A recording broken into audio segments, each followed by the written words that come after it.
There's lots of suggestions that are made right from one end of the spectrum to the other. And what I want to do this morning is to kind of hopefully provide some perspective and some balance on some of the differences between men and women.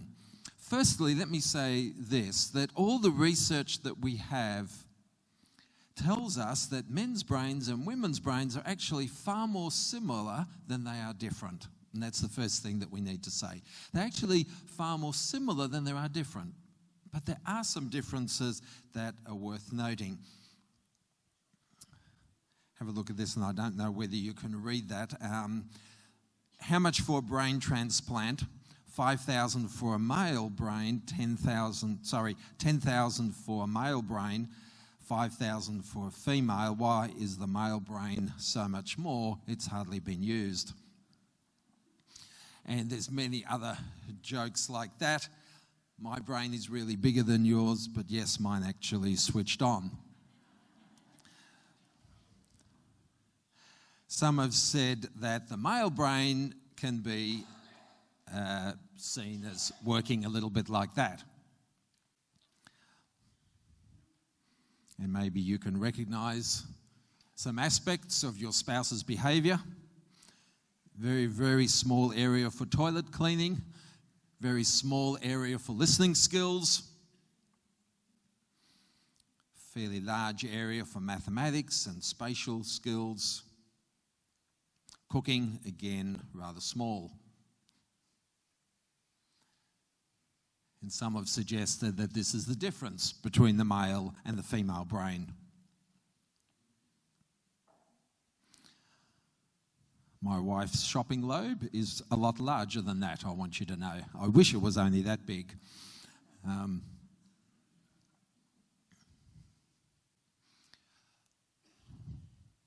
Some years ago, John Gray, probably about 20 or 25 years ago, John Gray wrote a book that you might remember. Don will certainly remember this because Don's reasonably old. So you know this book, Don. Men are from Mars, women are from Venus. And John Gray was actually suggesting that we're so different that we really came from different planets. Well, Dr. John Gray made a lot of money out of it.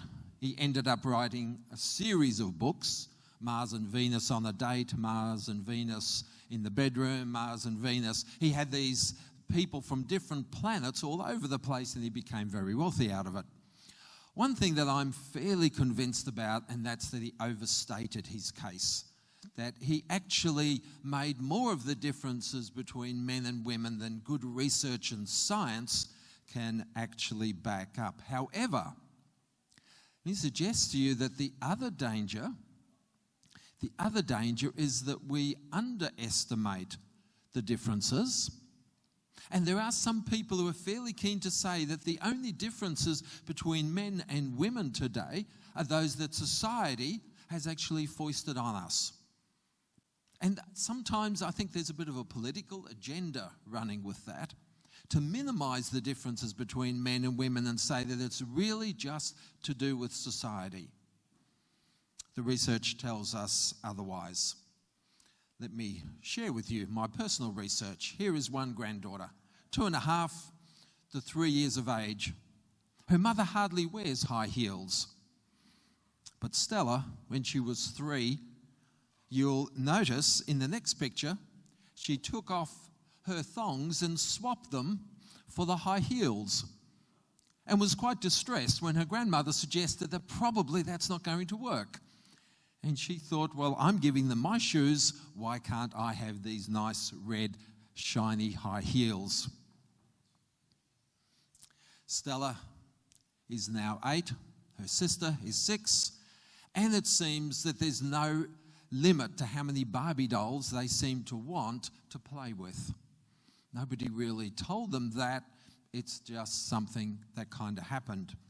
Grandson, on the other hand, 18 months of age, he's interested in things that can be switched on and off. His current obsession is with vacuum cleaners. And he comes to our house And the vacuum cleaner at our house is a little different than the one at his mother's house and makes a different sort of noise. And initially it scared him, but also fascinated him. And he would keep going to it, turn it on, run away crying, then come slowly back again. He was fascinated by this thing that made a different noise than the noise his mother's vacuum cleaner makes. And he has shown absolutely no interest in Barbie dolls. So I think it's important that we get a balanced view. There are certainly some chemical differences and some differences in wiring between the male and female brain. That then, of course, is exacerbated by socialization and by the messages that we get. We also know that each person is an individual and all of us turn out differently because of the influences and the mix of nature and nurture. It's never, is it mainly nature or is it mainly nurture? It's always about how those two interact with each other. So what are some of the key differences? And my big problem this morning is going to be beating the clock, so I'm going to probably go a little faster than I would like to. But just a quick summary of the main differences that we know, and we're going to talk a little bit more about a few of those. Do you notice that boys can never seem to sit still? Notice that? Do we have any school teachers here this morning? Any primary school teachers? Who wriggles more in class? Boys, always boys. Well, that's actually to do with a particular area of the brain which is responsible for the production of dopamine, and dopamine is related to movement, motivation and reward. And that part is more active in the male brain. So can boys sit still? Probably not. And the more that you tell them to sit still, the more frustrated they get, and the more frustrated you get because they can't seem to do that. So really important that we provide a lot of activity for our boys, realizing that that's actually how their brain is wired. It's not because they're bad, and it's not because they're stupid or dumb or any of that. It's to do with their brain wiring and to do with that particular part of the brain, the VTA. So boys wriggle more, they get worked up more, and are harder to soothe when they are infants. And certainly when grandchild number 3 came along, who was a male, he's certainly very different than his sisters, and he certainly is a lot harder to soothe. Again, not all boys are like that, but grandson is.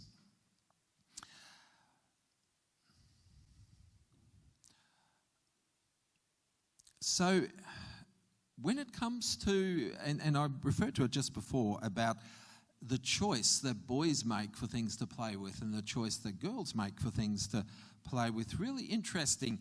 If you look at girls' playtime with boys' toys and girls' toys, and girls that may be exposed due to something that happened or an abnormality through the birth process or through the gestation process, you actually find that the amount of time that girls spend playing with boys' toys is greatly increased when they're exposed to hormones such as testosterone.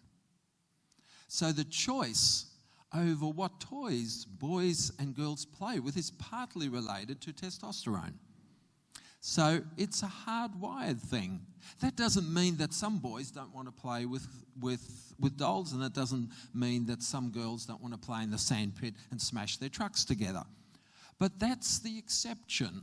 Most girls don't want to do that, and most boys would prefer to do that. So what does that mean? Well, for us as parents, it means that boys need to have an outlet for their risk-taking.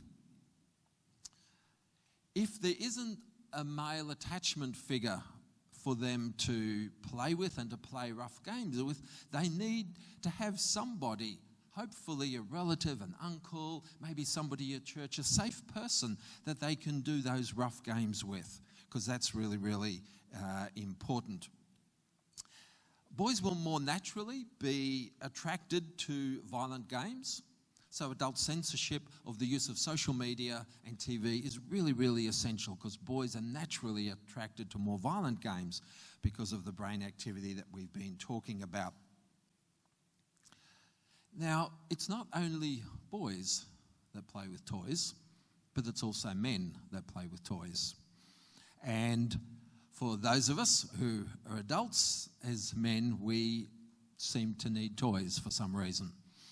I do have a boat, so I'll admit that. I have a boat in Lake Macquarie, that's my toy, and my wife says I'm not allowed anymore. I did say to her, babe, you know, we live so close to the lake, I really need a jet ski. And she said, you're not getting it. She said, sure, you can have a jet ski. And I knew there was a second part to that. There always is a second part, isn't it? Women are so clever. She said, sure, you can have a jet ski. As soon as all the landscaping is done, the driveway is done, the painting is finished, and she listed the jobs that will keep me going till dementia has well and truly taken over, and I won't have any idea what to do with a jet ski. So, yeah. But it seems that it's something in us as men that we need to have something to play with. And for some men, it's a whole lot of tools, and for some men, it's a motorbike, or it's a dirt bike, or it's a push bike, or sometimes it's 7 push bikes, or it's a boat, or it's something. That's not necessarily bad, and it doesn't mean your male is going through a midlife crisis. That happens when he buys the red Ferrari.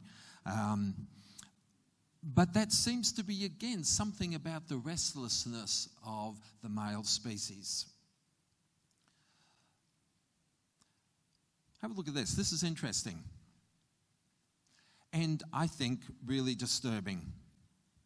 If you look at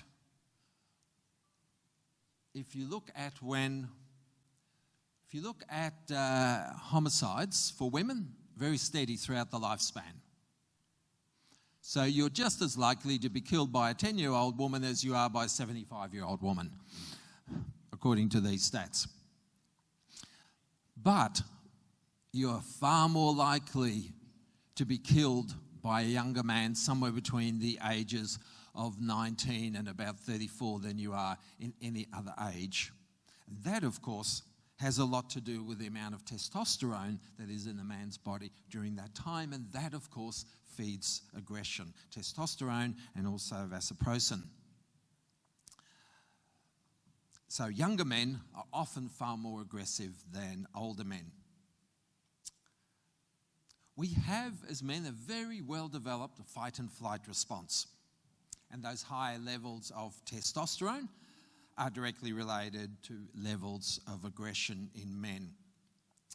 Of course, those biological leanings are also reinforced by cultural norms and sanctions. Because if boys cry, what do we say to them? What do we say to boys who cry? Don't be a girl, grow up. Big boys don't cry. So we reinforce the stuff that biologically we have a leaning towards, but not a predetermination to, but then that's reinforced by messages that you give. And I would really want to urge you, never say that to your boys. Never say boys don't cry. Far better for them to let out their pain and their distress through tears than through aggression. Far healthier, far less damaging to other people. The area for suppressing anger in a man's brain is smaller than in a woman's brain. So as blokes, we find it a little bit harder to contain our anger. Not impossible, and it's not an excuse for us to get angry and go and punch somebody. But it is an explanation of why we have to work a little bit harder at it. And there are a lot more men in anger management groups than there are women. Very few anger management groups for women, lots of anger management groups for men that men will be sent to by the courts and so forth. The prefrontal cortex, where our higher order thinking happens, is smaller in men and develops faster in females by a year or two. This may also be the reason why girls are generally looking for older boys to date. Not unusual for 18-year-old girls to want to date a 20-year-old boy or a 21-year-old because they are a little bit more mature. The prefrontal cortex, where the higher order thinking happens, has developed further. Why are men so competitive? Why does everything have to be a competition?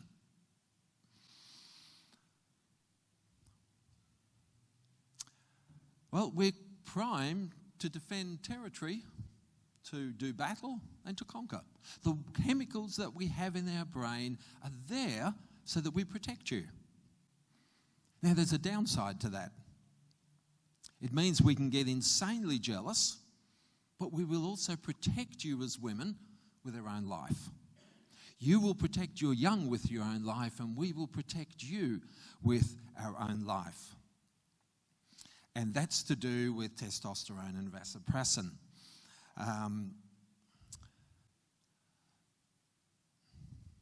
And that's the hormone that drives us to protect, to defend, to be real men.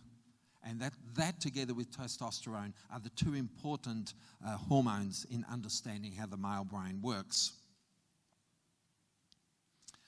And that one-upmanship and status-seeking that men have seems to be universal across all species, across different nationalities, and doesn't seem to be just a product of social conditioning or just a product of the messages that we are given. So, does that mean our boys and our men should be able to do whatever they like, whenever they like, however they like? No. But it does mean that we need to see the motive behind the behaviour and not just the behaviour. Remember that man, that boy may be feeling threatened in some way and needs to learn how to talk about that threat rather than just to act it out. With boys, be careful also to encourage nurturing and caretaking behaviour, which boys are also wired to engage in, but not really encouraged by culture to engage in those kind of caretaking behaviours, but they are capable of it. And we can talk a little bit more about that in the church service this morning as well. All right, this next slide, I'm not sure whether I should have left in or not. I did say to you, Karina, whether I could talk about sex in Sabbath school, and you assured me it was fine, so I'll just throw you under the bus, yes. This often comes up for me as a couples counsellor. Genesis 1:28 says, "And God blessed them and said, be fruitful and increase in number." And it's men that are given the responsibility to keep the species going. And the problem, of course, is with testosterone again, often more than perhaps we need. Have a look at this graph. This is testosterone levels. And as you can see, between ages 9 to 15, a 25 times increase in testosterone. In other words, the testosterone goes crazy. That's why your 14, 15-year-old young man is just so obsessed with sexual stuff. Talks about it, makes inappropriate jokes, will, if you're not careful, be looking for pornography on the internet. That's why we need to be so careful with our adolescents, particularly our male adolescents. The testosterone has just gone nutty. It only kind of decreases slowly, and even when we're 100, there's still a fair bit of testosterone there. I remember having someone come up to me, and it was a long way from here, so I can tell the story, a totally different state. And she came up to me after I talked, and she said, and I think she was 75 or 80, and her husband was about the same age, and she said, he's driving me crazy. And I said, tell me more about that, because that's how counsellors speak, as you know. Tell me more about that. And she said, he just wants sex all the time. And she said, I'm not interested. That ship sailed a long time ago. I have no interest at all. And at his age, he shouldn't have any interest anymore. Well, he did. This is why. This is why. At 100, as men, we still have a whole lot of testosterone running around.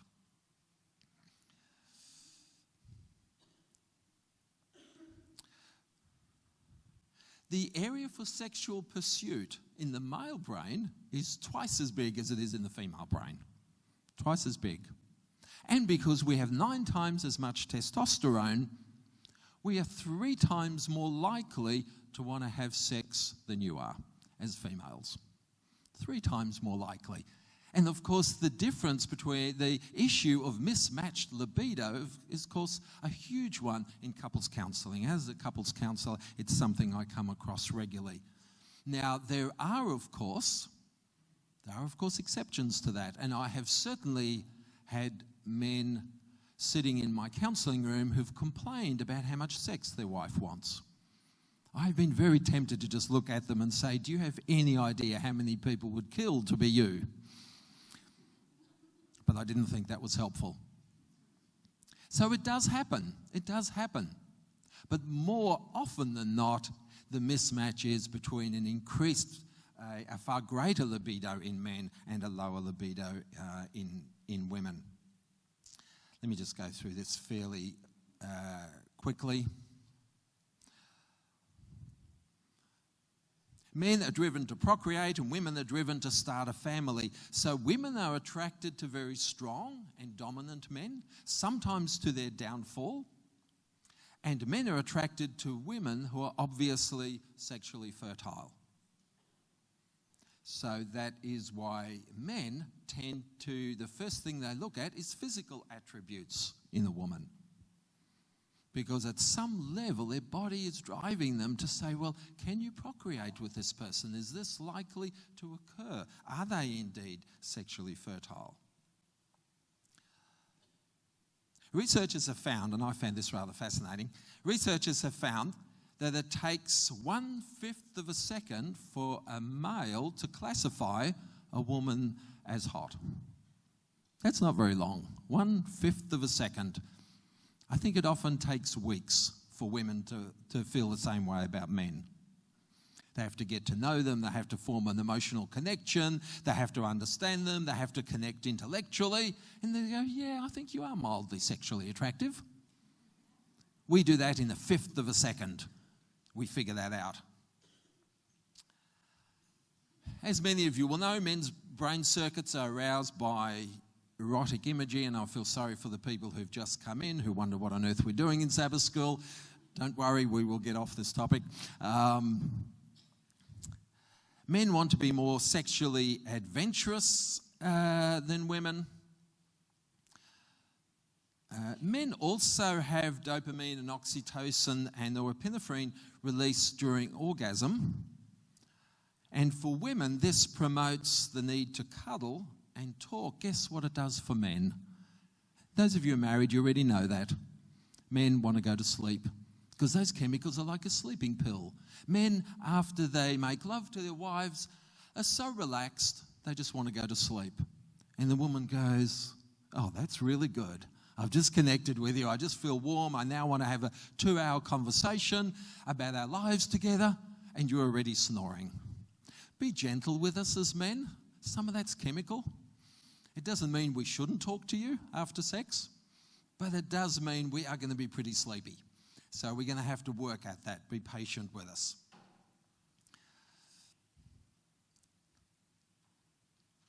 Some of this does explain some things. It explains why men like to have sex with the light on, and women think that's weird. Well, we are visually stimulated. We are turned on visually. It's also why men are fascinated with their wives' bodies even after they've been married 20 or 30 years. Women don't have that same fascination with us. After the honeymoon night and a few nights after that, they go, oh yeah, I've seen your body, it's not a big deal. It's fine, it'll work. We, 20, 30 years later, go, wow, babe, you're still naked. Oh, I love that. And women just kind of go, oh, get over it. Well, we probably won't. We probably won't. We'll still be checking you out. My wife gets quite fascinated by that. I say, babe, I still think you're beautiful. Yeah, let's just get dressed and get to work, you know. I think we also need to realize that noticing is not the same as lust. We need to make a difference between noticing and lust. It's what we do after noticing that I think determines whether or not we're aiming for the purity that the Scripture admonishes us to.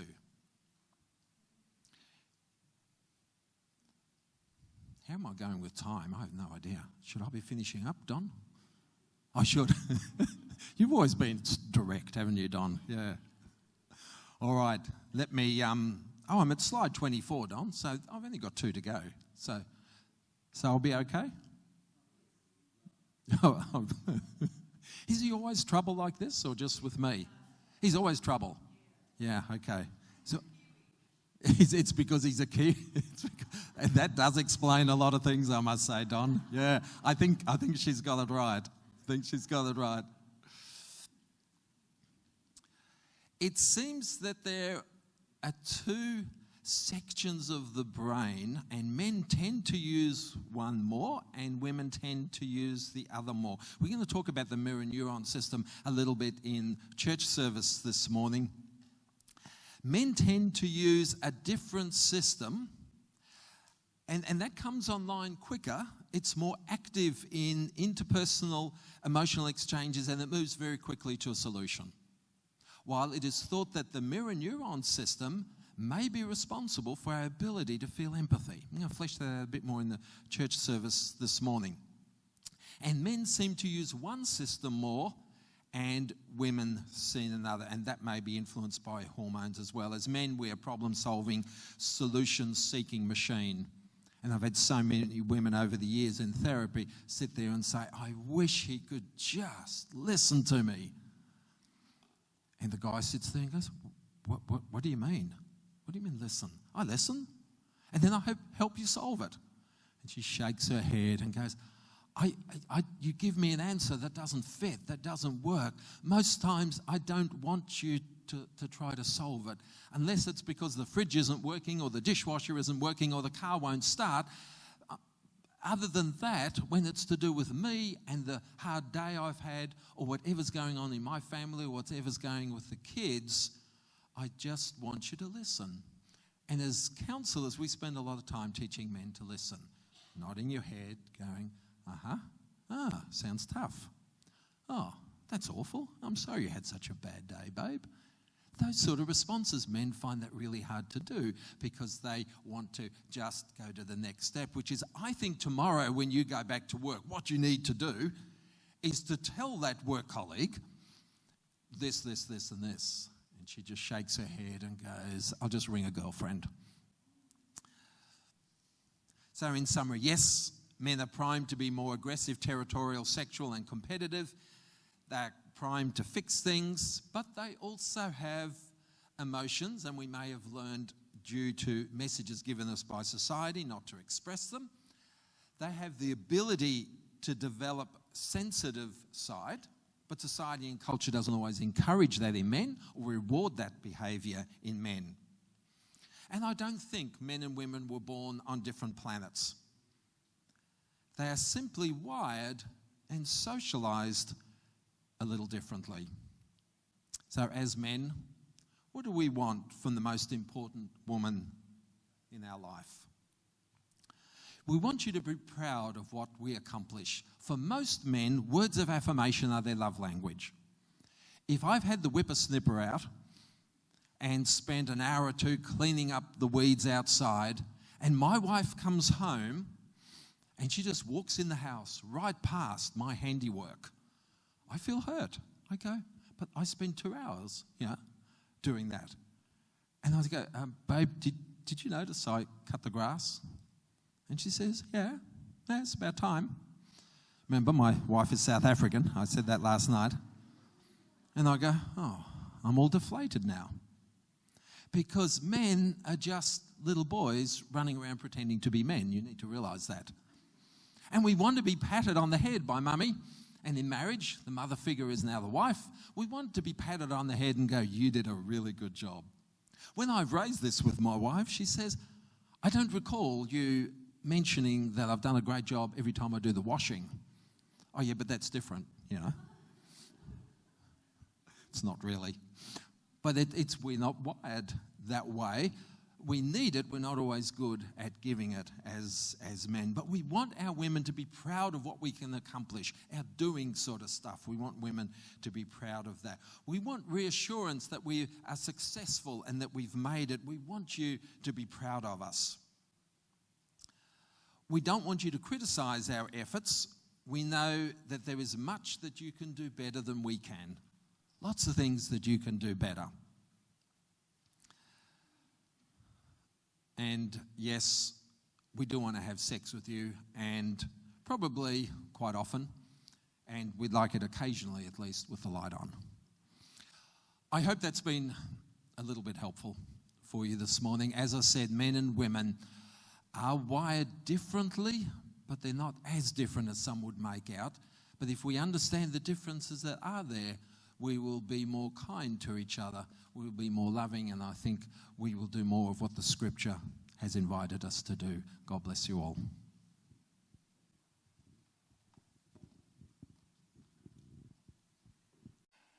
Pretty amazing of you to sit through having to listen to me this morning twice and to come back for more in the afternoon. You know, you probably need therapy for that.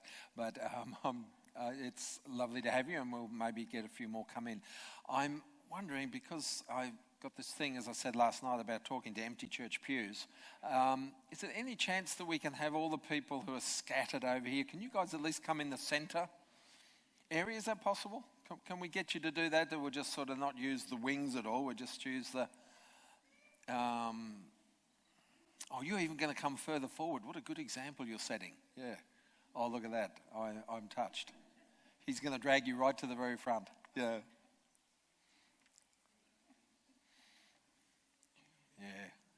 Yeah.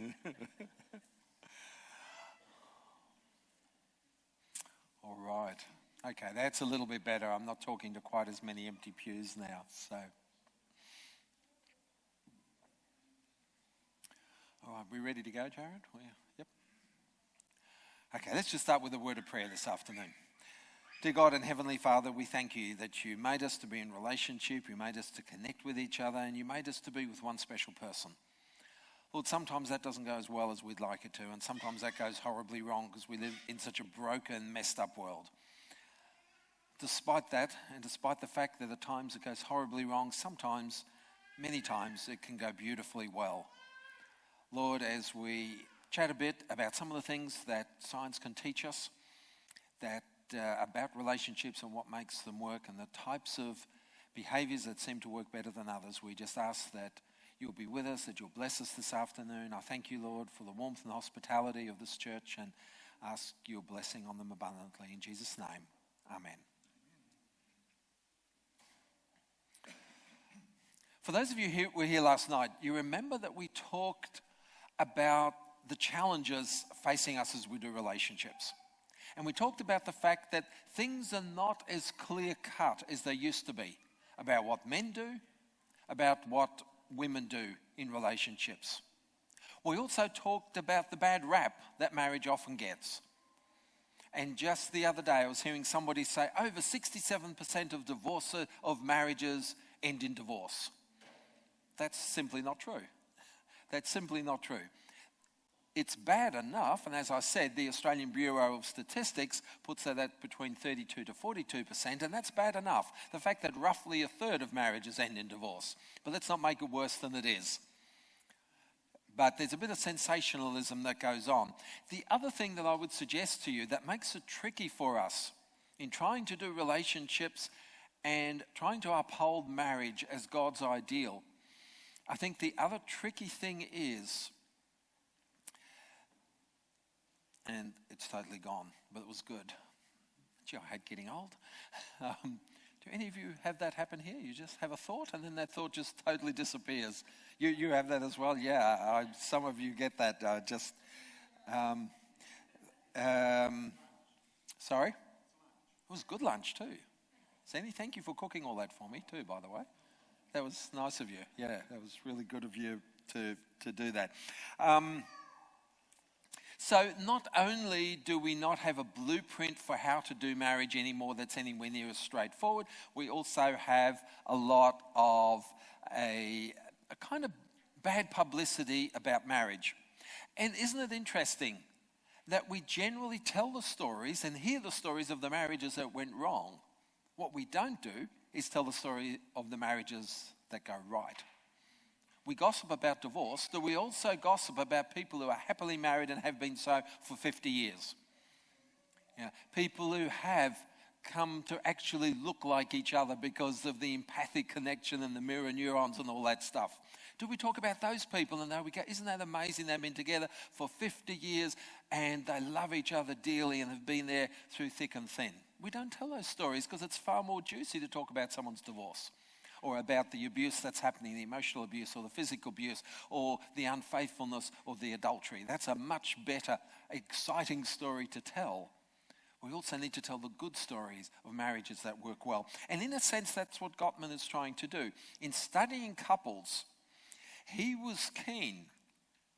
He and his wife, and they've got some other researchers as well, was very keen to tell the story not just of the disasters of marriage, but of the masters of marriage, and to see what the difference was. And as we said last night, he has studied literally hundreds of couples and followed them for up to 20 years. So good longitudinal studies to see where they've actually ended up. We also said last night that Gottman believes that, or it's actually been shown through 8 different studies, that Gottman can, by simply chatting to a couple for 20 minutes or 30 minutes, watching their conversation with each other, can predict with 90 to 94% accuracy whether that couple will divorce or not. So to me, that's stuff worth taking note of. It's worth just listening to somebody who can actually do that, and there's good evidence that that's exactly what he can do. We finished last night with this slide. Happily married couples behave like good friends. They handle their conflicts in gentle, positive ways. Happily married couples are able to repair negative interactions during the arguments. Not that happily married couples don't argue. Most couples argue. Some of the couples, this other thing, this other myth that we have is that fighting in marriage is bad. What Gottman found was that happily married couples fight, but they know how to handle that fight and they have limits as to how far they will go. They don't allow it to get to that attack, defense with escalation pattern. That's an emotionally intelligent marriage. They know when to pull out, when to make a repair attempt. And sometimes a repair attempt can simply be, is that feeding back at all? Because I think last night I just stood in the wrong place with those foldbacks. So tell me if it feeds back and I'll jump up on stage. But I just want connection, so I don't want to be right up there.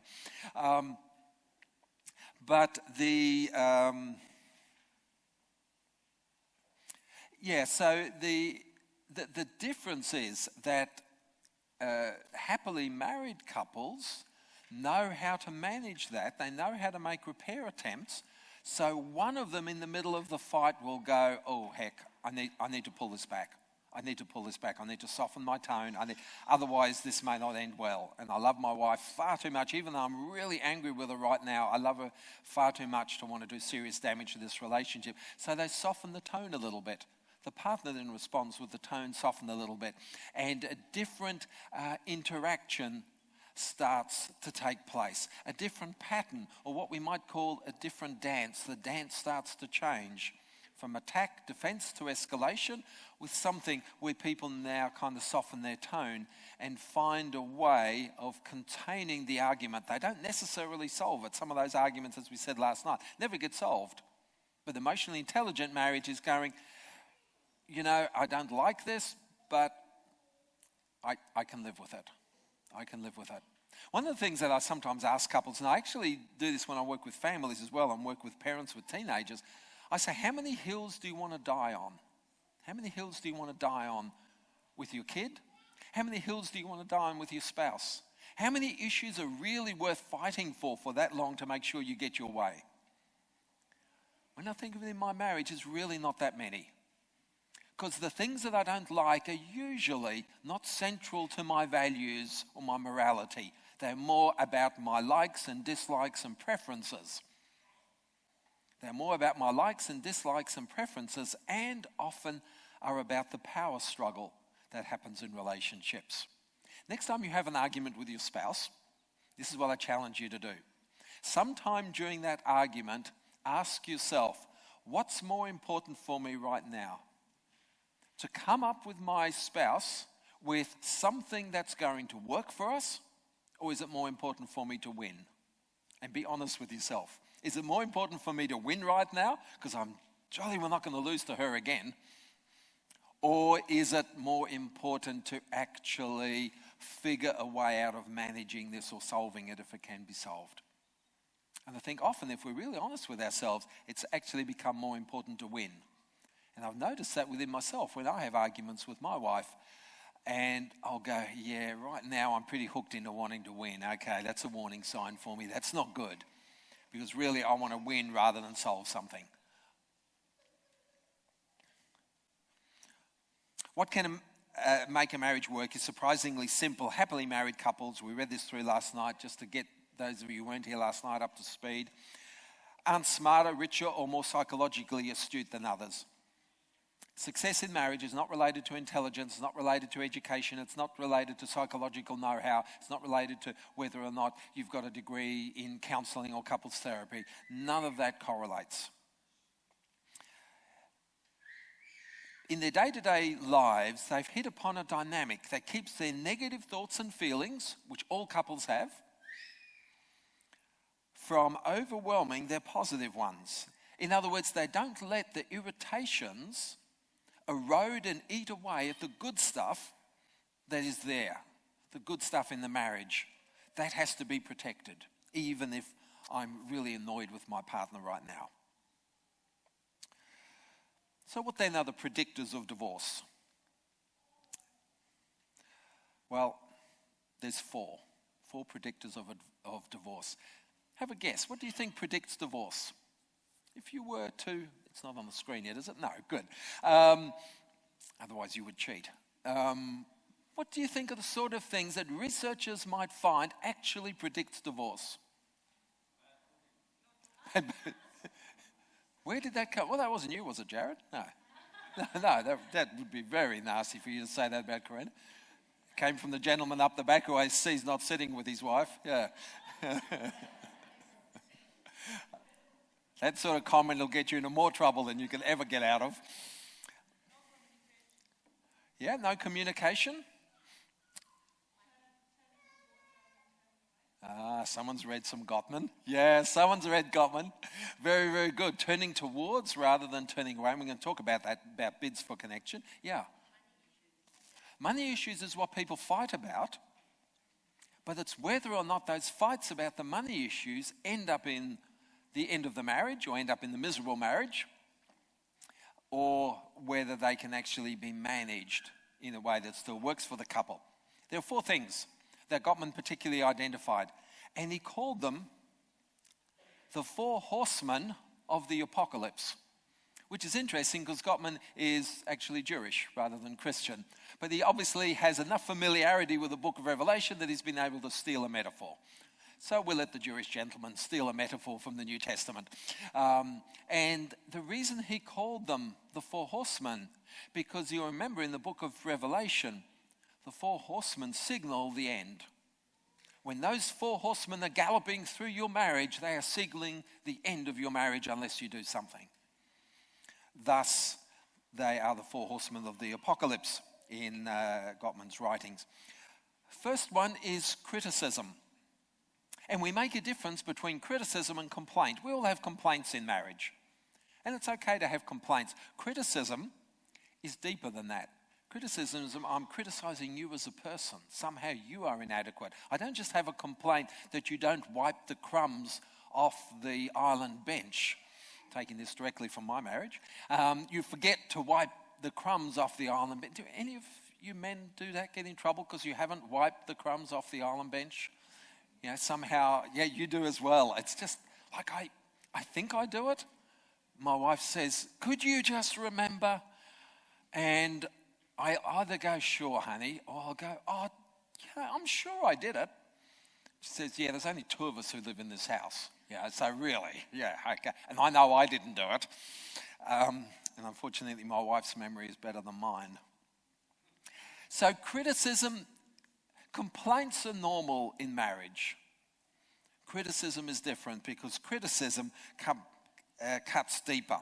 A complaint addresses the specific action at which your spouse fails. A criticism is much more global. It adds some negative words about your mate's character. Okay, do you see the difference? Complaint and a criticism. Of course, if you have a heap of complaints, that kind of then becomes criticism. If you always got something that's wrong, always something that you can pick up on. Defensiveness. Defensiveness is when you start to, when the other person brings up a complaint, you immediately throw that back on them. So, well, yeah, really, the reason that this is actually your fault rather than mine is. And so we get defensive and we can't take on board anything. So we can't actually respond to feedback because every time we get feedback, we just get defensive. Yeah, and we put up a barrier and we put up a wall. And that is often related to our own insecurity. To our own insecurity, that we are not secure enough within ourselves to know that I am a really good husband even if I leave crumbs on the island bench. Doesn't make me a bad husband. Or forget to put the dishwasher on in the morning when I leave. Or, and I could probably list 15 or other 20 complaints and my wife could probably add to that list. But that doesn't make me a bad husband and it doesn't make me a bad person. Now, if I can still believe that I'm a good husband, then I don't have to get so defensive because I know I'm okay. I can actually deal with the complaint and we can solve the complaint or we can see what we need to do with it without me getting all upset about it because I feel, and taking it personally and feel that I've been attacked personally. So we want to make a difference between that. Stonewalling. Traditionally, men are the stonewallers, women try to communicate. However, I've certainly known marriages where it's the opposite. And in my marriage, and as I said, I'm free to talk about my marriage because my wife is not here and she's not watching it live, and I can tell her whatever I like about what I said. But in my marriage, because Jill's married to a counsellor, I'm forever wanting to talk. And my wife is very practical, So for her, it's just like, why do we need to talk again? Yeah, you've annoyed me. End of story. Just don't do it next time. I, of course, want to communicate, see how she feels, see how I feel, So we kind of switch roles a little bit. I'm kind of more the stereotypical female, and she's more the stereotypical male. There's some good things about that. It means my wife can read maps better than I can. It means she's better with directions than I am. If we go somewhere that's new and I pull the car out and I go left, she goes, "Why are you going left?" I said, "Because that's where we came." She said, "Nah, we came that way." And I've learned to just say nothing and just turn the car to the right because it's every chance that we did come from the right rather than the left, and that's exactly where we need to go. So stonewalling is not helpful because when a partner puts up a stonewall and it's done by just not responding, not talking, maybe changing the topic, leaving the room, you can't really get anywhere. You can't sort of understand each other, and you're both left with these feelings that can't go anywhere because your partner has put up a stone wall and said, "I've switched off, I'm not listening." So stonewalling, again, is a predictor of divorce. You can't change something and work on a marriage if one person is stonewalling all the time. So we have instituted something in our marriage, which I actually find really helpful. And I think my wife finds it helpful. I'm not sure. I think she does. I think she realizes that it's necessary, even though she, of course, doesn't initiate it. We do, on a Sunday night, we have a chat called State of the Union. It's a State of the Union chat, and the purpose of that, and there's structure about that State of the Union chat. The first thing we do is we say 2 or 3 things that we've really appreciated about that the person has done in this last week. So we start with a positive, always a good place to start. And then once we've affirmed each other for some of the good things and some of the things that we've appreciated about each other, then the person is allowed to bring up an issue that they would like to see addressed or something that they would like to see done differently. By the time we've affirmed each other and thanked each other, the mood between us now is not attack, defense, or let's fight. The mood is much more cooperative. Because my wife tells me stuff that I went, "Oh, I didn't know she thought that was a big deal. Oh, now I feel good. And I thank her for something that I really like, and she feels good about that. Now when we bring up an issue and she says, you know what would work better for me? And being a counsellor, the rules are it has to be I statements, all that stuff that you would expect.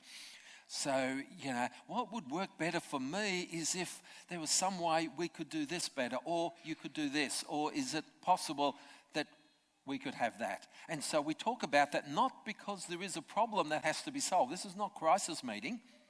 This is just checking in how we're going. We both work full time. We both lead pretty busy lives. Many of you here in this room are in exactly the same category. Both working full time, leading busy lives. We've got grandchildren in Sydney. There's all kinds of stuff going on in our lives, and it is easy for us to disconnect. And sometimes having a bit of structure about that connection is actually not a bad thing.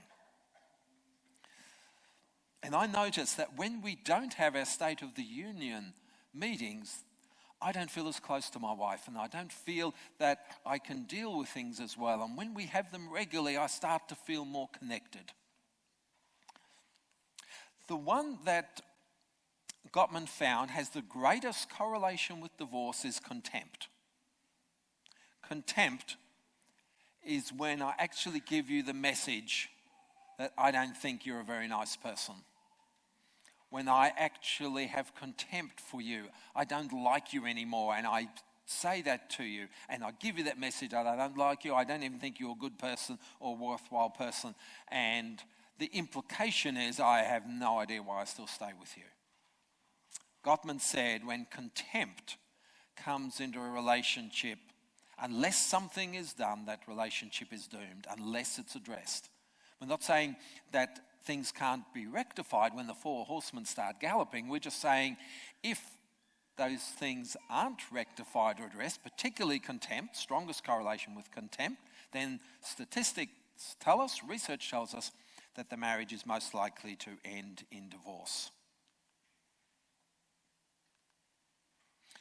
There's actually two main reasons that Gottman found that relationships end.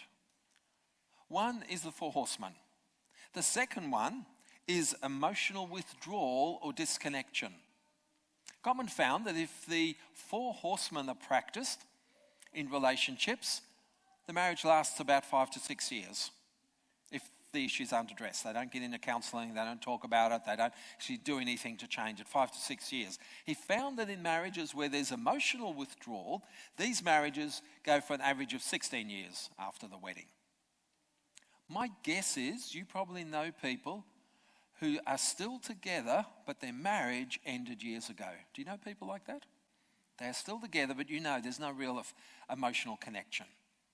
They stay together maybe because of the kids, maybe because of finances, maybe because they're Christians and they don't believe they should get divorced, but there's not much in the way of emotional connection. They probably still share the same room, probably sleep in the same bed, but there's no real connection left anymore. That marriage has really died some years earlier, but it takes a while to actually get the corpse out and conduct the funeral. About 16 years Gottman found in those sort of marriages. And this is where people slowly and imperceptibly, often people in these marriages never fought much, which was one of the troubles. They didn't fight. And then they had less to fight about because they had less in common. So an absence of conflict is not necessarily a good thing. Because if you're fighting, you've at least got something to fight about. You're still fighting for the marriage. You know the thing that worries me most when couples come to me for couples counselling? It's when there's apathy. I can deal with anger. That's fine. We can talk about anger and we can deal with that. But it's when it's apathy. When one person or both don't really care all that much anymore. Then you go, oh wow. Now, we're in ICU with this marriage. This has now got to go on life support because this is really serious. When a couple don't fight anymore because they really don't care enough to even fight. Don't even care enough to put the energy in to fight about anything. They just disconnect. Sometimes an affair is involved in that, an emotional affair or a physical affair, and they start investing elsewhere, but it's convenient to stay in the marriage. But all that is left really is a shell. So what do people do in relationships that work? They make frequent bids for connection, and they respond to bids for connection. So let's talk a little bit about bidding. So a bid is a statement that says, is that too small, or can you see that all right? Up the back, can you guys read it? Can't really read it? Sorry? Yeah, so the boys in front of you said they can read it, so that maybe they could interpret for you. Yeah. A bid is a statement that says, I want to be connected to you. It can be a positive, can be met by a positive or negative response. This is some of the things that Gottman found when he was watching these couples in the Love Lab. And he said one particular interaction was really interesting. The wife said to the husband, would you like a croissant? And he said, oh, that'd be lovely. He's sitting out on the balcony overlooking the centre of the campus at Washington State University. There's a lake and a pond there, and it's very pretty, evidently. And he's just sitting there with the newspaper, and his wife offers him a croissant. And he says, oh, that'd be lovely. And then she says, would you like jam with that? He says, oh, that'd be even better. And then she brings out a croissant for him and a croissant for her, and together they sit on the balcony eating their croissants together on a Sunday morning. And Gottman said, maybe that's a sign of a good marriage. Two people making croissants for each other, sitting out on the balcony, sharing that on a Sunday morning together. You know, sometimes our expectations of what a good marriage is are just plain ridiculous. You know, sex 3 times a day, sex that is amazing, and I don't want to sort of get hung up on the sex thing, but there's an article that I've got called Good Enough Sex, and it shows some fascinating research. And it shows, you know, the majority of sex that happily married couples have, you know how they rate it? As okay. They don't rate it as wow. About 10 to 15% of those experiences are wow. 10 to 15% are, oh, we could have done without that. The rest are in the middle. They're just ordinary. Because when you think about it, life is made up of a lot of ordinary things. And what Gottman found is the couples who made bids for connection by offering each other croissants or a piece of toast or whatever it was, that these couples had stronger marriages. A bid for connection can be reaching out to take your partner's hand. It can be giving a hug. It can be giving them a smile. It can be something as simple as asking them, how was your day? How did it go? Oh, wow, that's tough. I'm sorry you had a hard day. Whoa, that sounds awful. All these are bids for connection. Now, when you make a bid for connection, your partner can turn towards. The example of the croissants is an example of turning towards. They can turn away, which in the croissant example would mean that the husband just wouldn't answer. He'd just keep reading his paper. That's just turning away, saying, look, I'm really too busy for you right now. I don't know what you're talking about. I didn't even hear. So, you know, I'm reading the sports section in the paper, and that's what really matters. Or turning against. And that's where she comes to him and asks him something and wants to tell him about her day, and he's watching TV, and he says, can't a man even have a bit of peace to watch the footy? And now he's turned against her because he's actually attacking her. He's actually attacking her. Rather than realizing she's trying to connect, he's actually attacking. Now, one of the things is that sometimes we make fuzzy bids for connection. Sometimes we make very fuzzy bids for connection. Let me give you an example, because this stuff works not only in marriages, but in all relationships, friendship relationships, work relationships. Gottman wrote a book applying these principles to other relationships outside of marriage. So if I ask one of you and I say, Zeni, what are you doing tomorrow morning? And Zeni says, oh, I've got some stuff to do in the garden or whatever. And I go, oh, okay, he's obviously too busy to hang out with me. And he hasn't realised that I actually want to hang out with him. I kind of thought I was dropping a hint that I actually want to connect with him, but he didn't pick it up because it's what we call a fuzzy bid. This happens in marriages a lot. this happens a lot. Good example is, let's take back to the man watching the footy. She's wanting to head towards bed and she's feeling a bit amorous, and she wouldn't mind an early night and everything that comes with that. And so she says to him, "Honey, I'm going to bed. You coming soon?" And then he responds with, "Oh, can't I just watch the footy? Do you always have to nag me about coming to bed early?" And she goes to bed on her own. There is no joy and delight in that bed that night. And he goes to bed at 12 o'clock after he's finished watching his sport. She makes a bid for connection, but it's too fuzzy. He doesn't get it. Remember, men are a bit thick with this relationship stuff. Women, you've got to remember, we're a bit thick. We're better at smashing our Tonka trucks together in the sand. That's what we do better. Girls, when you look at the play of girls and the play of boys, it's really fascinating how different it is. Boys, we, kind of want to be competitive in the sandpit and can my truck get up the hill better than yours? And what are girls doing? They're playing mummies and daddies with their dolls. And their dolls are, and I see it with my grandchildren. They sit there in the room where we have all their toys, and they make up these wonderful fantasy scenarios. And all of the various Barbie dolls have parts in that scenario, and they're all relational. They're all relational. So sometimes, ladies, when you make a bid towards us as men, you're going to have to be pretty straight about it. Because we may not get the fuzzy bid. We may not get that kind of veiled, "Would you like to go to bed with me?" Well, of course we want to go to bed with you. We always want to go to bed with you. But you're probably going to have to put it a bit more straightforward than that. And that happens in relationships. Bids for connection get missed because of fuzzy bidding. Well, why do people do fuzzy bidding? So glad you asked. The reason that people do fuzzy bidding is because then I'm not taking as much as a risk. Because if I go to Zenny and I say, "Zenny, I'd really like to spend some time with you tomorrow morning. Can we go and do something together?" And Zenny then says, "Oh, I'm really busy. I've actually got other things to do. Maybe another time." I'm going to feel rejected.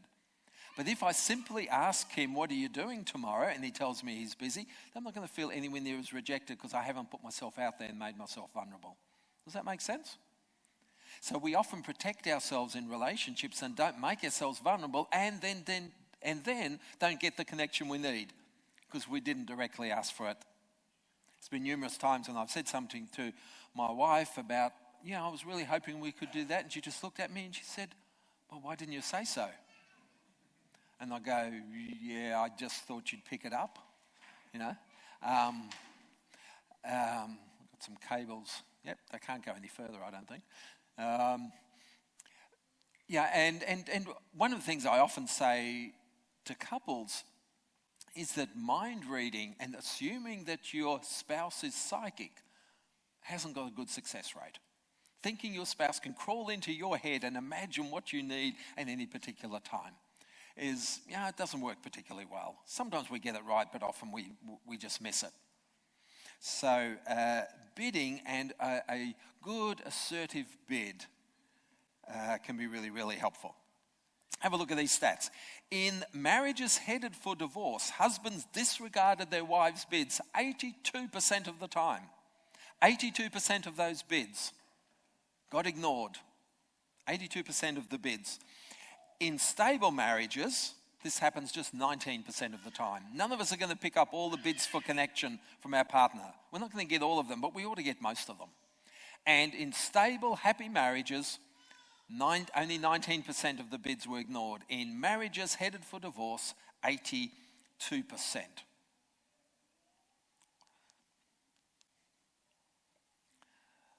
We've talked about repair attempts, so to save time, I'm going to keep going. The other thing that we know is really important in relationships is when you want to bring something up, watch your language, how you do it. Because how you do it, how you start, determines how you finish. If you want something from your partner, what's the best way of saying that? It's what we call soft startup. "Honey, I really appreciate what you did in cooking dinner for me tonight. Yeah, I really appreciate how much work and effort you put into it. I'm just wondering if maybe we could also have this.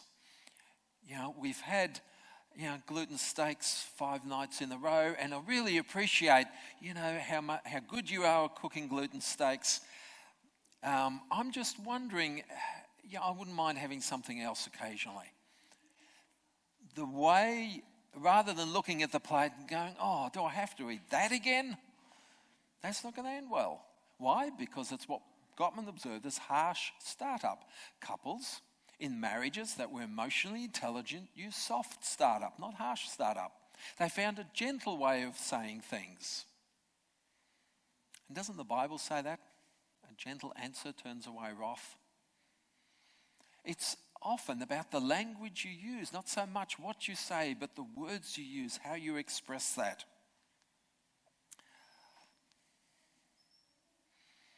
The other thing that Gottman found was that people whose marriages lasted knew lots and lots of stuff about each other because they asked questions.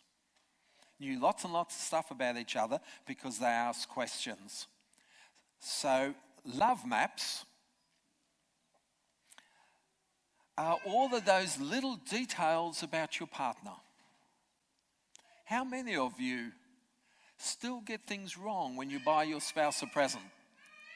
Wrong colour, for example. Or something that your spouse has never enjoyed and has told you 3 or 4 times she doesn't particularly like. You still go and buy the same thing because your love map is not complete enough.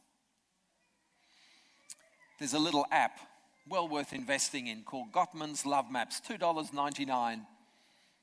50 questions to see if you know those things about your partner. And you hand the phone backwards and forwards across the table and answer it with each other. Do you know your spouse's favourite movie? Do you know their favourite song? Do you know the worst experience that they've ever had in their life? Do you know what the best experience is? Do you know who their very best friend is? Do you know about the person who hurt them the most? How full is your love map? The fuller the love map, the more you can respond to them in a way that actually makes sense for them.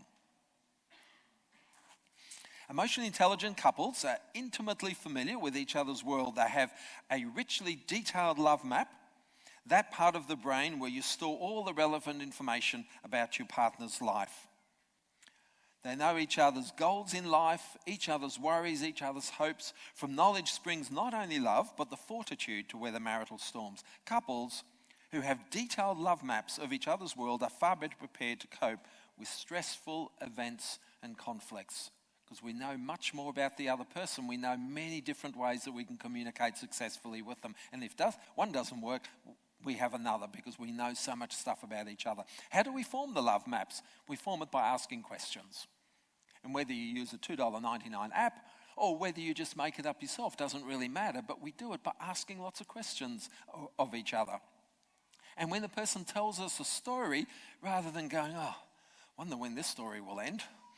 Gee, that's been going for 10 minutes, we actually ask more questions about the story. So what happened? What happened after that? I'm not sure that I remember this person. Have you ever told me about this person? And we get information in order to fill out our love maps so we get to know each other better.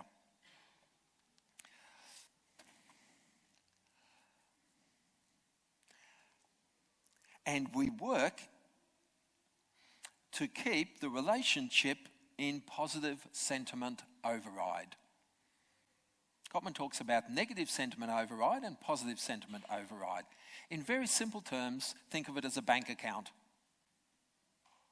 What happens, and it's probably a while since any of us have written out checks, but those of us who remember writing checks, do you remember writing checks? The days we used to write checks for everything? What would happen if there wasn't enough money in the account when you wrote out your check? What would happen? It would bounce.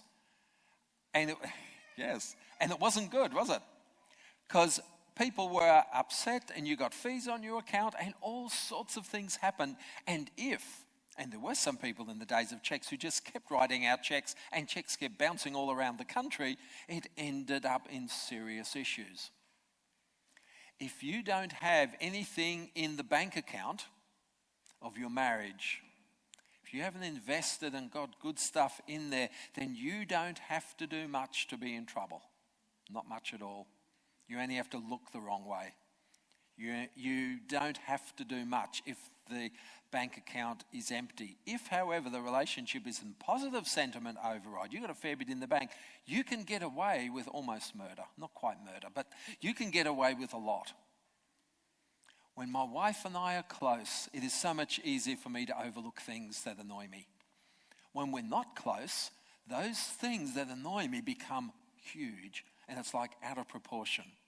Because we're not bonded and we're not connected. I don't feel secure enough in the attachment between her and I. So the little things that I can go, oh, well, that's her, that's cool, that's fine. And I can think of all the good things about her. When there's nothing in the bank, it's just the big things that are in my vision. Is that making sense, peoples? Is that? Please feel free to interrupt, ask questions. We will have a bit of time for questions at the end as well. What time should I finish, Jared? About 6 tonight, is it? About 6? Yeah, that's right. Now 3 hours. Yeah, oh, I'm looking good. Any idea, Pastor Zeni, what time I should finish?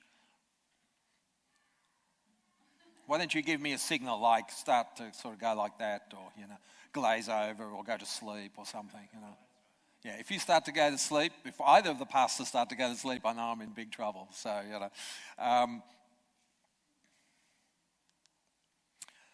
we talked about perpetual problems last night, and let's just quickly look at them again, because this is just so important. And for me, when I learned this, it was just an eye-opener. It was just like this massive aha moment. Oh, this makes so much sense. 69% of problems in good marriages don't get solved. Anger, as we said before, is not the basic problem. Unresolved issues are not the basic problem. About 30% of problems are solvable, and we need to work to try to solve those. The perpetual problems we need to learn to manage in a way that the good stuff in our relationship doesn't get eroded away. And sometimes that may mean agreeing to disagree and going, I think we've done about as much on this as we can, and I don't think you're ever going to see my point of view, and I don't know that I'm going to be able to see yours, and that's okay. That's okay.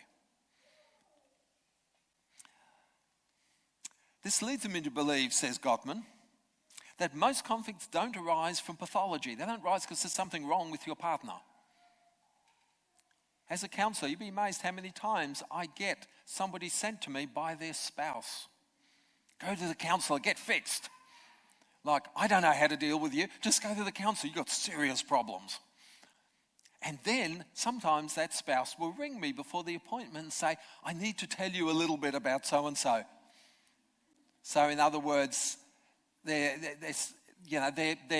saying, look, he's got serious problems, this man. He's a lovely man, but, he grew up in a tough family, and I think he's really hurting. And, I really hope that you can help him.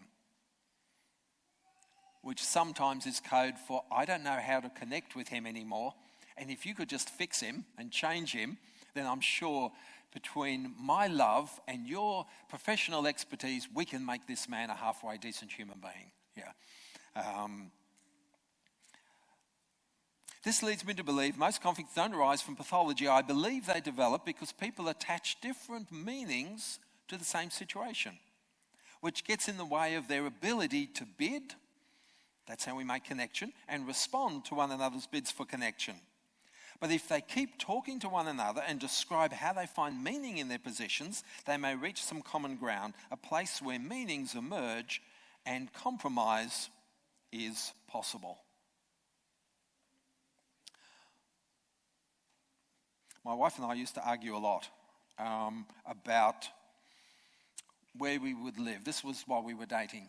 This was about where would set up home. I'm Austrian, so I love mountains. Mountains are the best. There's nothing better than mountains. My wife grew up in Port Elizabeth. That's a seaside town. For her, there was nothing better than water. There's nothing better than beaches. And for a long time, we got really stuck on that. We got really stuck on, I want to live somewhere up in the mountains in a little mountain shack that'll work really well. And my wife goes, I really need to be close to water. Water grounds me. Water is what makes me feel calm. Water is what makes me feel relaxed. And it was interesting, it was only when I started, and I think it was when I went back with her once to South Africa, and I actually started to see where she grew up. And I understood some of the meaning that she attached to being close to water and being close to the coast. That I went, oh, okay, this makes a little bit more sense now. And when I could actually see the meaning that she attached there, it didn't become just an issue to argue about where we could both get stubborn. Are we going to live in the mountains? Are we going to live close to the sea? But rather I began to understand why this was so important for her. She's left her country, the country she grew up in. Being by the water somehow reminds her of where her roots are in South Africa, where she grew up in Port Elizabeth. And I went, that makes more sense. When we moved from Sydney to Kurumbong, I would have been very happy for a little piece of land out at the foot of the Wadigan Mountains somewhere. I had this fantasy that I could, have fruit trees and a ride-on mower, 3 or 4 acres. Anyone that knows me knows that the chance of me actually looking after 3 or 4 acres was probably so close to zero it didn't matter. But, this was the fantasy, a nice got a country cottage. And my wife said, we're going to live at Lake Macquarie. We're going to live on the lake. And you'll be pleased to know that I listened and I built her a house overlooking Lake Macquarie.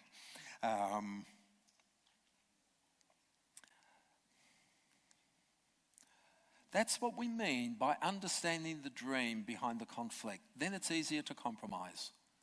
I came to the point where I went, that makes sense. Yep, I can deal with a lake view. That's not too bad. And I've really begun to appreciate Lake Macquarie.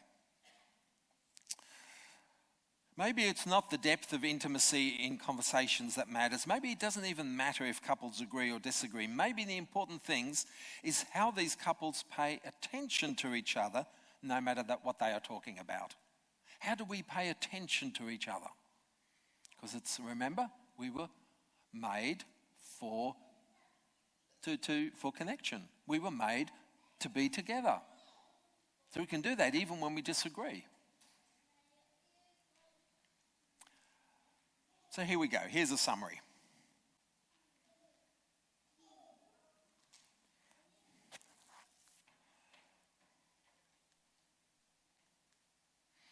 Okay, I just want to finish.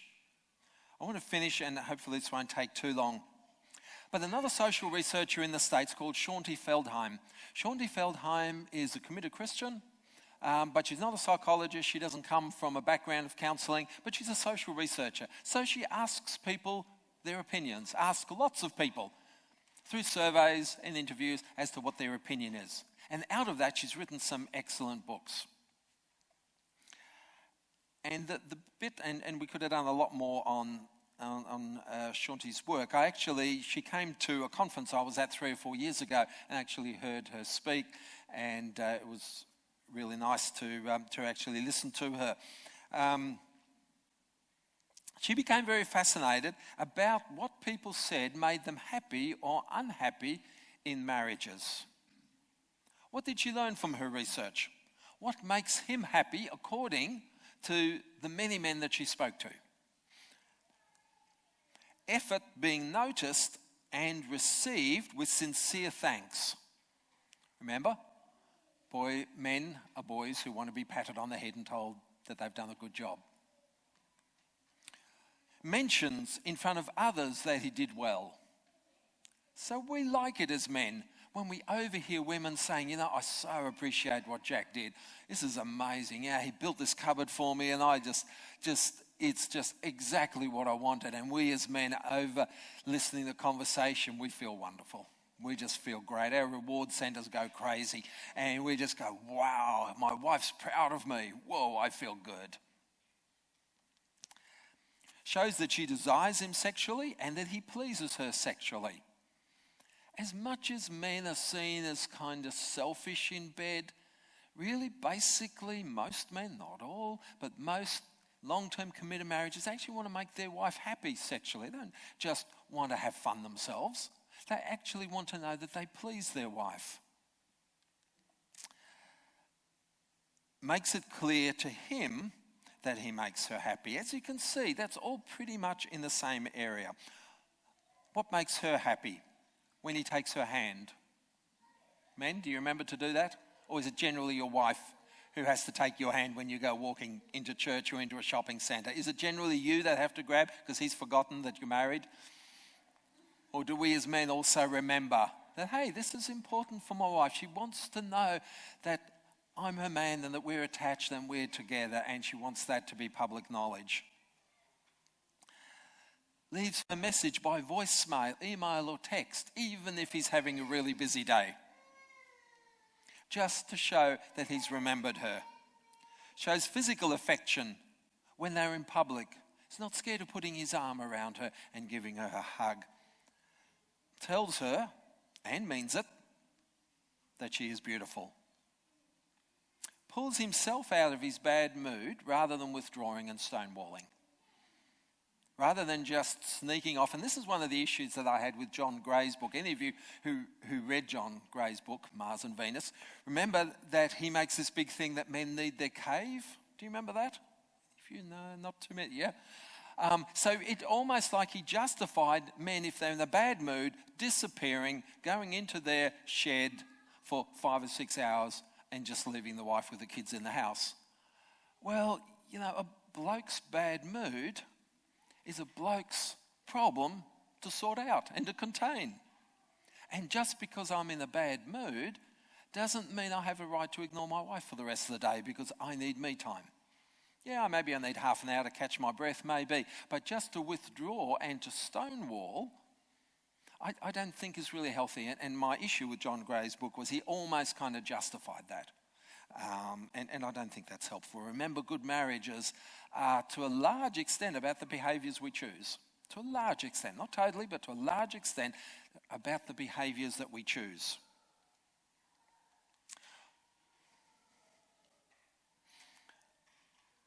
What else seems to work? Believing the best in each other. Believing the best. Seeing the glass half full in the other person. And that means that you see the dishes he did put away, not the ones that he forgot to wash. You see the ones he did put away. When he did 80% of the dishes, just managed to forget that the pots were still on the stove and they needed washing and putting away. Or he washed the dishes but didn't quite get to drying them up and putting them away. You have a choice there. You can point out to him that the dishes need to be dried and put away, or you can thank him first for the fact that he did wash the dishes.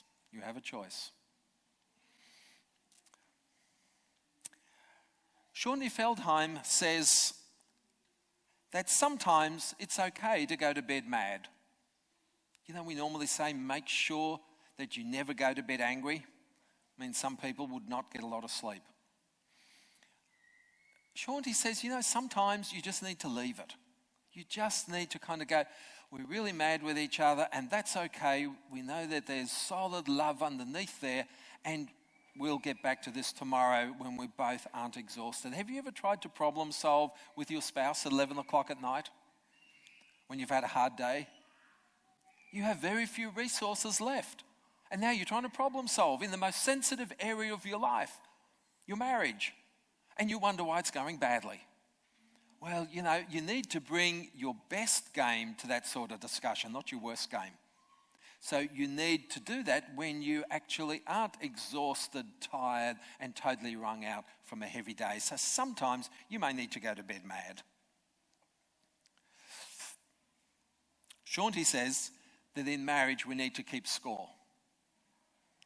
But she says we need to keep score of the good things that our partner does. She says people keep score of the wrongs done to them in marriage. She says that in happy marriages, people keep score of the good things and then find a way to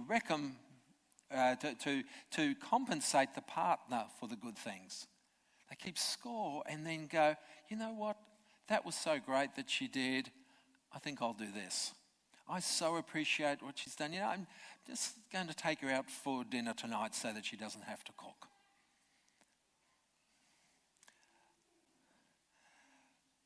We have this idea, and I sort of hinted at it last night, that we should always be brutally honest with each other. I think there's times not to be. And the word brutal does worry me a little bit.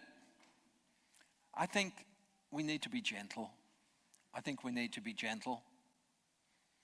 So, men, when your wife says, "Honey, do I look fat in that dress?" Be very careful how you answer that. Be very, very careful. Well, that's just one example, but there's many examples like that you want to be gentle. You want to say, "Honey, I really love you. And I love you and I still think you look beautiful. And if you really want me to say, I don't think that dress suits you the very best. Are there other options?" Or you can just say, "Yeah, you have put on a fair bit of weight. I don't think you can get away with that." And we don't realise how sensitive, as men, we don't realise how sensitive the issue of appearance is for women.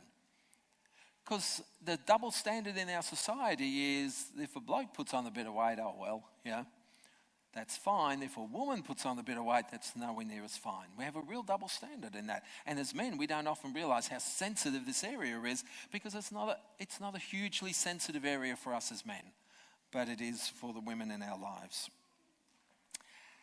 The other thing that Shaunti found was that 83% of very happy couples hang out at least once a week. And by hang out, we don't mean wash up the dishes together, but do something intentional to spend time together. 83%. Couples who are struggling, guess what the percentage is? 35% of couples do that. So really important that you make time, structured time to hang out together, to do stuff together. This is really tricky when you have young kids. This is really tricky. But I firmly believe that the best example you can give your kids is of a really good, bonded, connected marriage. So often, once parents have kids, the whole focus is on the kids. And they forgot that the reason they wanted to have kids was because they're in love with this person and very much want to procreate with them and start a family, and then they ignore their partner because now it's all about the kids. And you get a child-focused and a child-centered family, which is not really healthy at all because mum and dad now, where do they feed their relationship? And to a lot of couples that come in for counselling, I say, when is the last time you spent time, just the two of you? They'll tell me about the family holidays. I'll say, no, just the two of you. And sometimes it's years since they've spent time with just the two of them.